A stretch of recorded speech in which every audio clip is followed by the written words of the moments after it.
Today we need to get into why people are saying Jungkook has been promoting his new single by moaning and what that's about. We also have what people believe to be Han So Hee talking about Jung Kook Sexuality, and then we have fans protesting after a recent update that may affect Jungkook's debut. So hey Dumplings, is Dave decide hater or not? Make sure you're subscribed with the notification bell on. Grab your dumpling, a teaspoon mug merch, and let's go.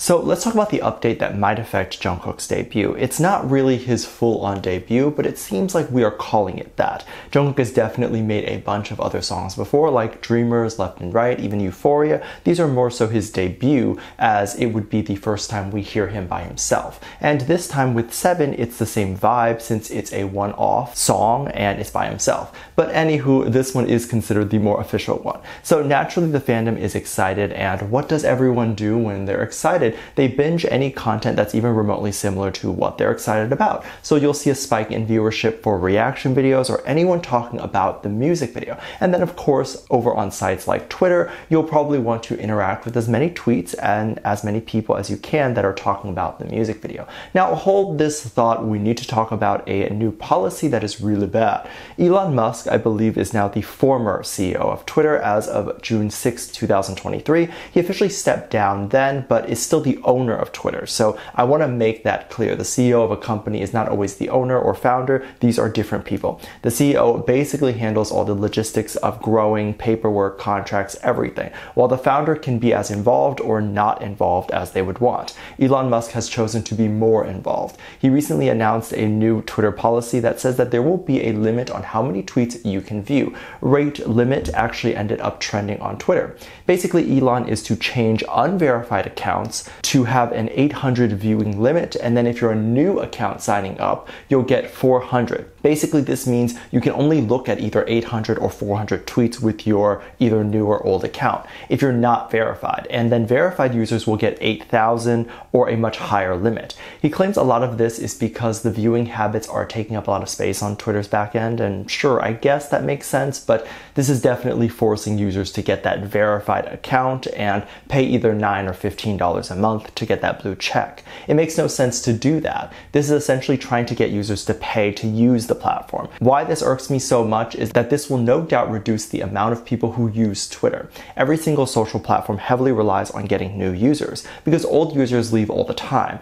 This isn't like a convenience store in a local suburb where as long as the person lives there, they have to go to that convenience store. People lose interest in a social platform all the time, and especially in a very competitive market where new social media accounts are created all the time.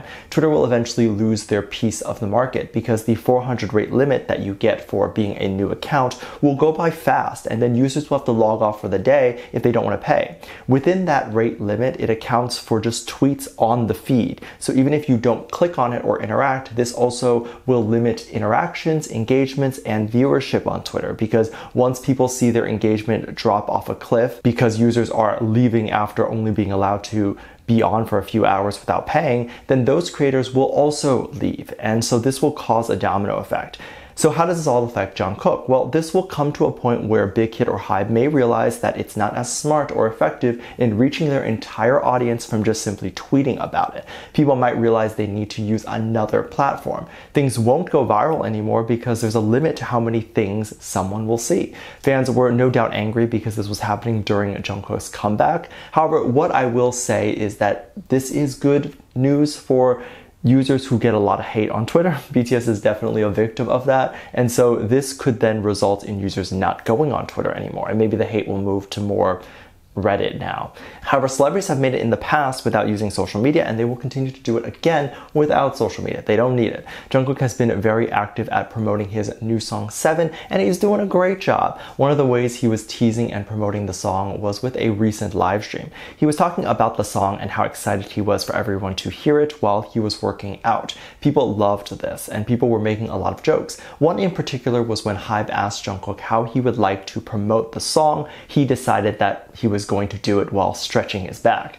And then another tweet talked about how Jungkook planned on moaning while saying 7 in a live stream. Hey, it's a good method to promote a song. People aren't going to forget it. This ended up being so funny because people were saying that, of course, Jungkook would choose this method of promotion. And then there were others saying that we now have content of Jungkook moaning in his room, and we've now seen the various places of Jungkook's home. What's scary about this to me is sometimes people like to piece together the layout of a home from a live stream. Luxury apartment blueprints are usually public information and usually all the same layout. So once people piece it together, they can find exactly where he is living. But apparently among the sasaengs and people that want to do that, they already know his address, so I guess it's moot at this point. But I want to go back and talk about how smart it is to promote music this way. First of all, it's an absolute privilege that any artist can just log on, allegedly moan in a room while working out, and use that as a promotional tool. Many artists have to spend hundreds of thousands, if not more, to create an ad or do TV press before the song drops. However, Jungkook knows that if he comes on a live stream, it will reach all of ARMY, and that is enough to get his message about the song out there. Because artists only have a certain number of dollars to promote a song. They don't have unlimited budget, so if the budget is mostly going towards promotion, then a lot of it won't go into the making of the song. Many artists will opt for having a more expensive production of the song and then less of the promotional budget, because a budget can only promote it so far if people just are not liking the production and the music itself. But if people do like it, it can go super viral with very little promotion. Speaking of 7 and the music video, we were made aware recently that Han So Hee will star in the music video. This was controversial for many reasons, as some of the fandom didn't like the idea that another beautiful woman was being starred in anything with Jungkook, and suddenly rumors of dating started to occur. Many people were saying like, oh, look at Lisa and Jungkook shippers now, or whoever is normally shipped with Jungkook, to say that that ship is not real anymore because Jungkook is officially dating Han So Hee. But to that, I want to ask, since when in K-pop have there ever been dating rumors with someone what we have seen a public interaction with? I think Jennie and G-Dragon were probably the only one, but then it was still shocking because fans were pretty sure that the two were definitely not interacting as they got older. So it's always a shock because it's with people you don't expect. But anyway, Han So Hee was then spotted alongside Taekook in a behind-the-scenes video. People had a lot to say about this. Because when the rumors initially came out, many Taekook shippers were quite upset at Han So Hee for either coming in between Taeyang and Jungkook or for ruining their belief that Taeyang and Jungkook were dating. So some of the threats and vomit emojis Han So Hee received was definitely from that. However, those people ended up feeling better when they saw that publicly Han So Hee and Jungkook were never even standing together, but standing far away from each other when walking. And so people believe because of that Han So Hee walking video with Jungkook and Taeyang that it actually confirmed Jungkook was dating Taeyang